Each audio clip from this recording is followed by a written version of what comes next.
There's a popular phrase we have around here called spirit as me, right? The idea that spirit is alive as my life.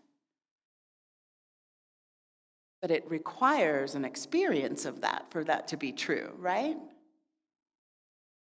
It's a cute phrase. But it's only a phrase until you and I actually have an experience that, oh my God, I am alive. My entire being is animated by the love that is God. I exist because love. There is no other possibility about who and what I am except the love of the one, because love itself is the movement of the divine, is the manifestation of the one, is the materialization of the Holy Blessed One. All of material life is the manifest reality of the Holy Blessed One. That's the first perennial wisdom truth that moves through the world's faith traditions and the history of humanity, this wisdom idea. And so it means that you and I have to get it into our bodies that this is true. You and I have to get it out of the books, because it's in a bunch of books, and make it real. That's the work of spiritual living. And I believe wholeheartedly that the only place you can make it real is in your own experience, in your own body, in your own belief and understanding.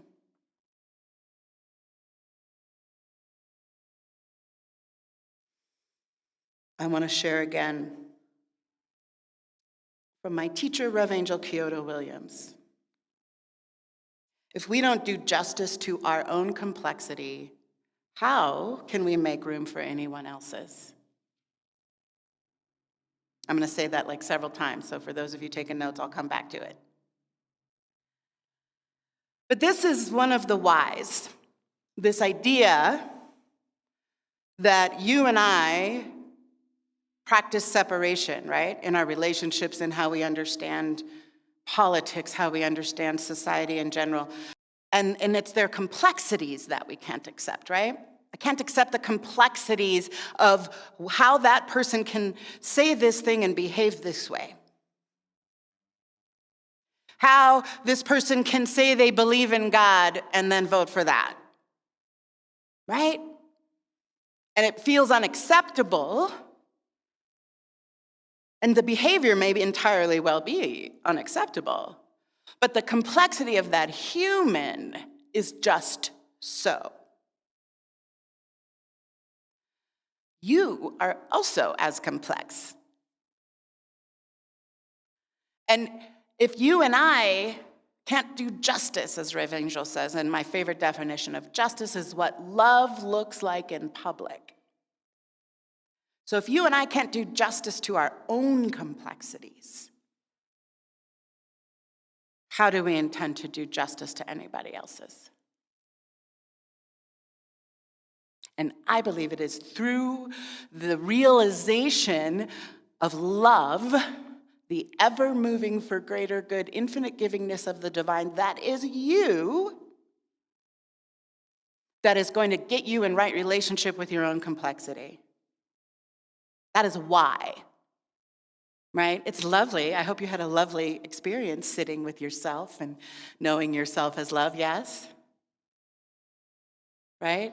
That was the sugary sweet part. And you always have access to that. But why I want you to do this practice, why I want you to commit yourself to a daily experience of the love that you are, is because when you treat yourself badly, when you do all the negative self-talk, when you are wildly hard on yourself and say horrible, mean things to yourself in your own mind, I want you to come back to that sugary sweet, I am the love of the Holy Blessed One. Because what I know for sure, because love is process, is in motion, is ever moving, is that the practice of self-love, the process of self-love is a spiritual practice. And just like you cannot deal with other people's complexities without dealing with your own, if you don't have a strong self-love practice, you are probably not in great shape to be working on loving others. Yeah? Self-love is a spiritual practice, and it's a process. It is an ongoing, ever-evolving for greater good process, exactly like the divine's process. Right? You are the micro of the macro.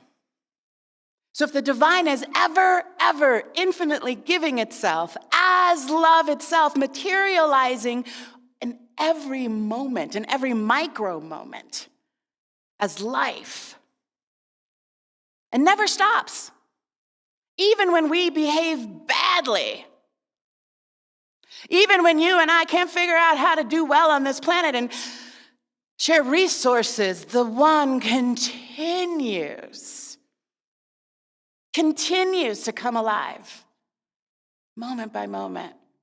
Microbiome. Flowers blooming, hemispheres doing their thing on totally different schedules. The one is doing its thing without fail infinitely. So that is love. Love doesn't end, it doesn't give up, it never stops. It's ever evolving. Do you think you could bring that into your relationship with yourself?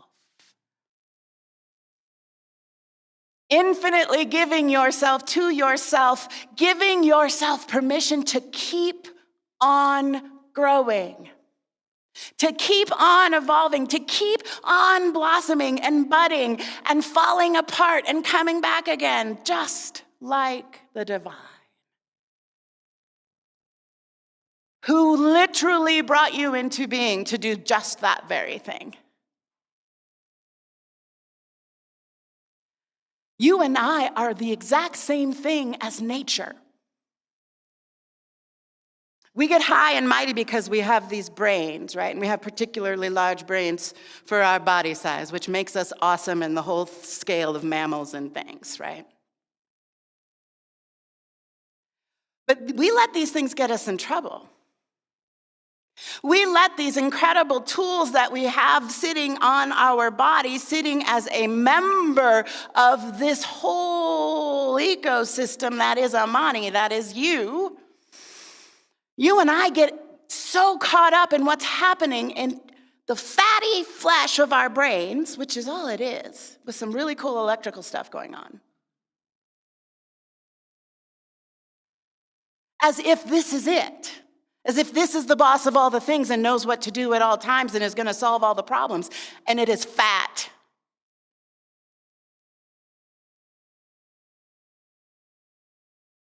It is a member, it is a tool, it is a part of this ecosystem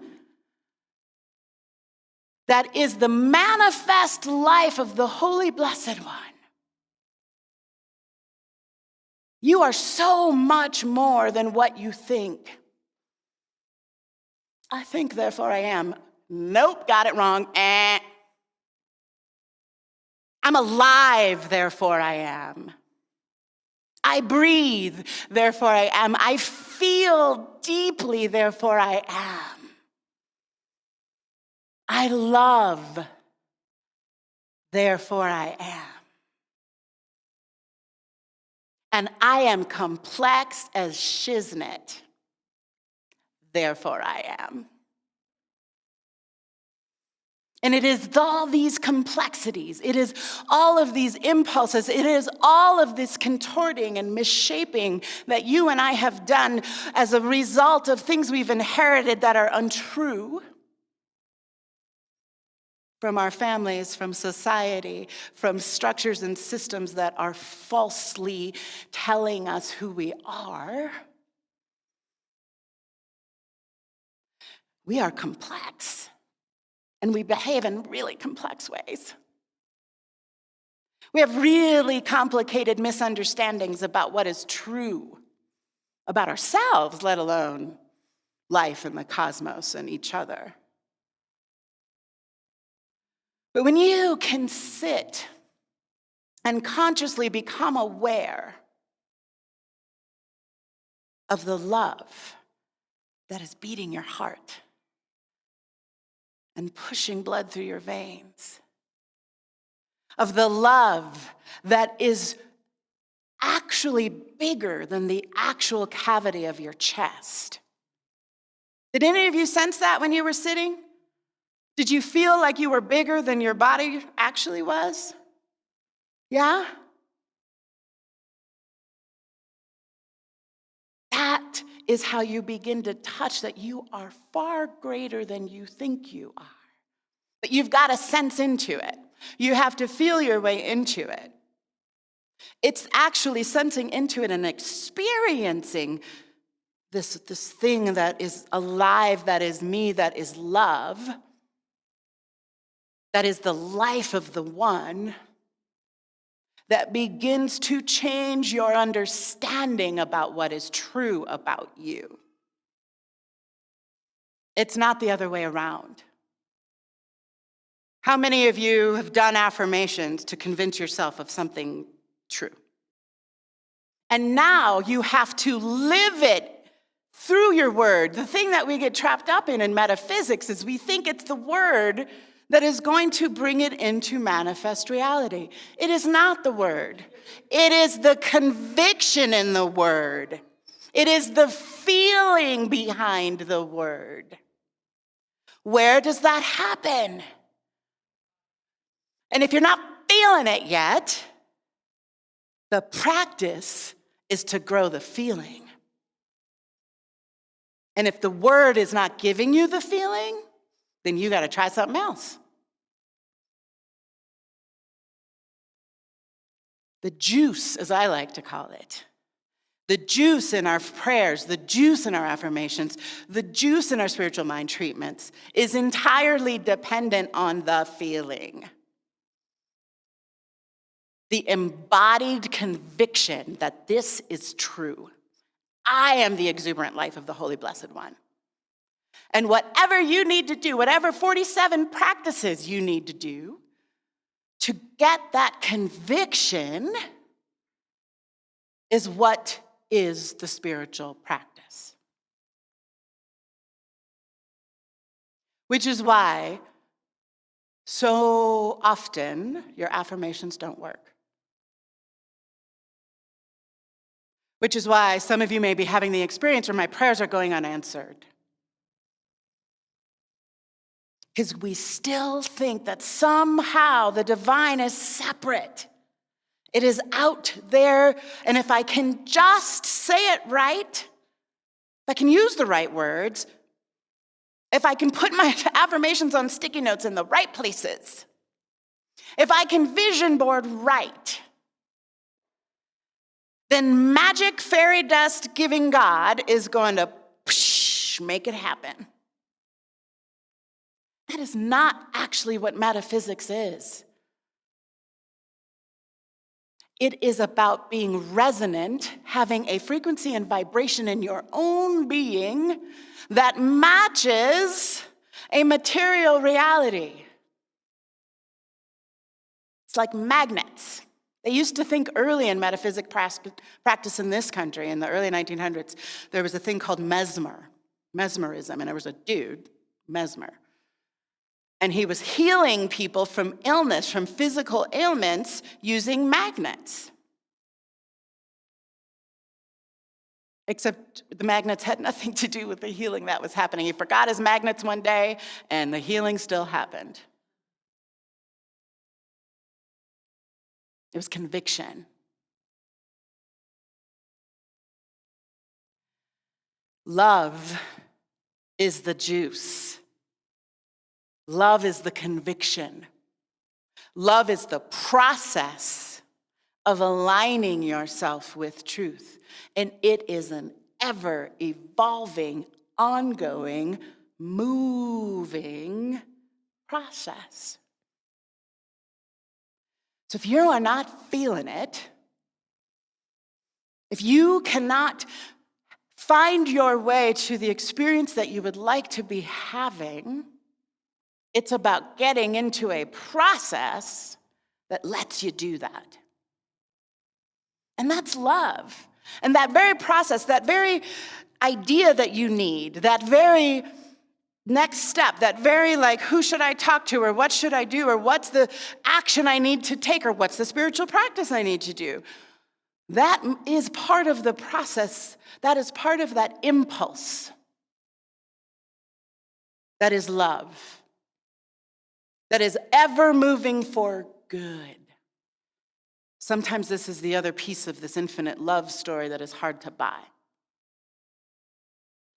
That the infinite, holy, blessed one is ever moving as love for greater good. Hard to buy? Looking out at the world, is it hard to buy? That, what? Really? Greater good? I can't see it. I'm not feeling it.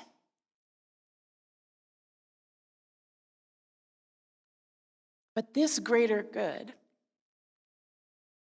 has to be felt and experienced.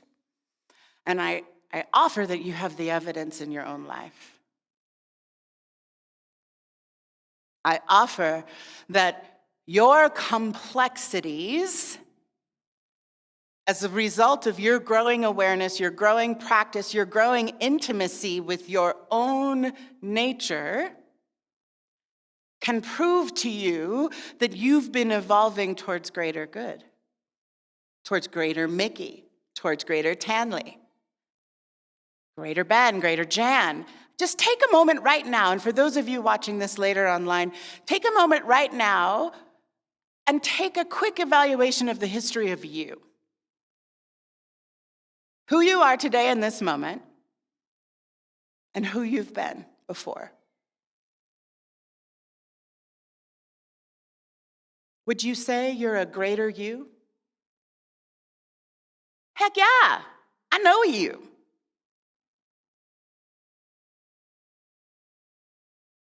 You are the micro of the macro. So even when it doesn't look like it, even when it doesn't feel like it, there's evidence that it is moving for greater good. And I'm going to say a thing that's probably going to be really hard to believe, but there's actually collective, historical, global evidence that we're moving for greater good. Believe that? We're actually a less violent humanity than we used to be. Can you believe that? It makes me think some things about the ancestors, y'all.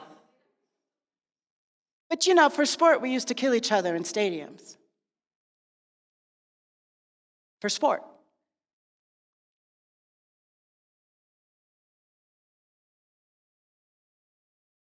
So, getting in relationship with this principle of love that is actually the material reality of your life, of my life, of life itself. Getting into the practice of listening for it, of feeling for it, of making that your reality rather than what you're afraid of, rather than resisting the grief because life still hurts, rather than numbing against this thing called life because you've misunderstood what it actually is.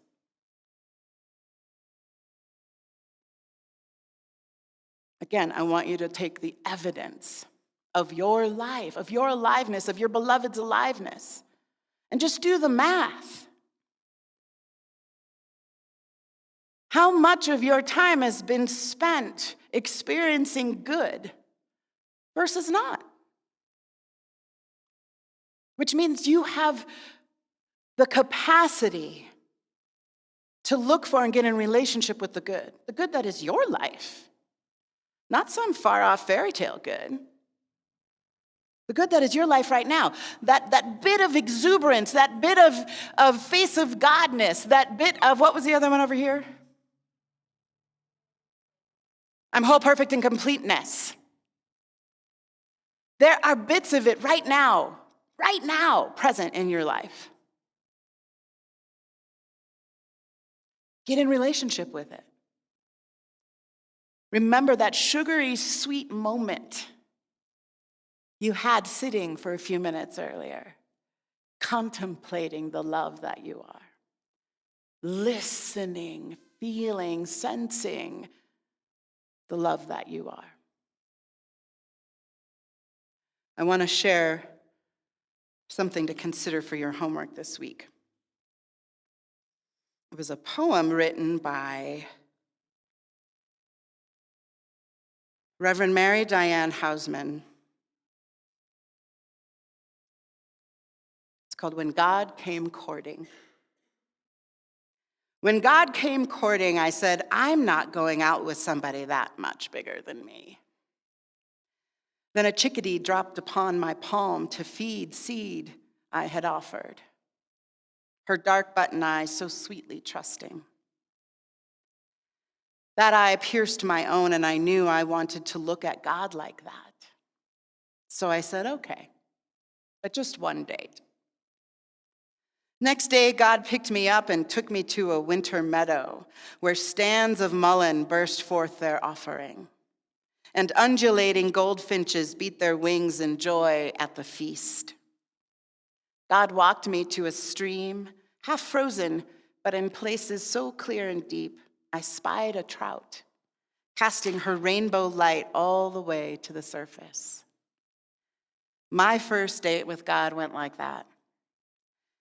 Me in drunken wonder after another till, but by the time we got back to my place, and God said, so, tomorrow, same time? I was too dazed to say no. Right? Liberation demands that we include ourselves. Also from Rev. Angel Kyoto Williams. You have to include yourself in this work, in this spiritual practice, and this work of the divine. Because God has come courting. And it is you who has to say yes. It is you who has to be willing to be absolutely wooed by the love that you are, by the love that this life is. And so I want you to think for a moment, what could you do this week to begin listening for that call, for the love that wants to take you out on a date, that wants to completely daze and wonder you with the love that is alive as your life right now. What one thing can you do this week to listen for that call?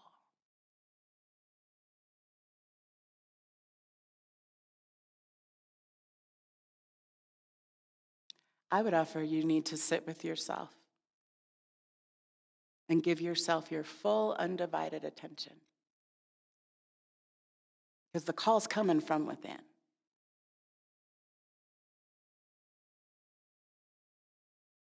So if you are a yes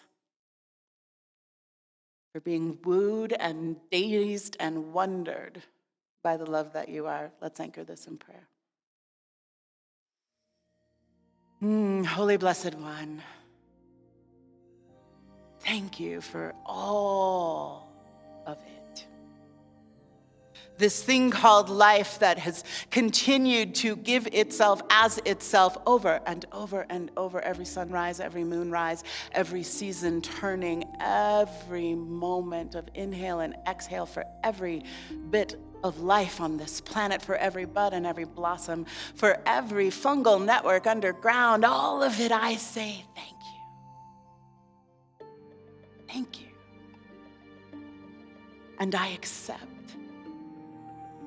I accept the invitation to continue to experience the love that I am for greater and greater and greater and greater good. And I know that because I do so, I know that every single living being on this planet right now receives that same invitation and simply says yes. Yes to love. Yes to my own aliveness as this love itself. And yes to the continual blossoming in ways that I cannot even imagine yet. I say yes. And for this holy, sacred yes, for this continual, infinite move towards greater good, I say thank you. And I let it be. Anchor this with me in prayer by saying amen. And so it is.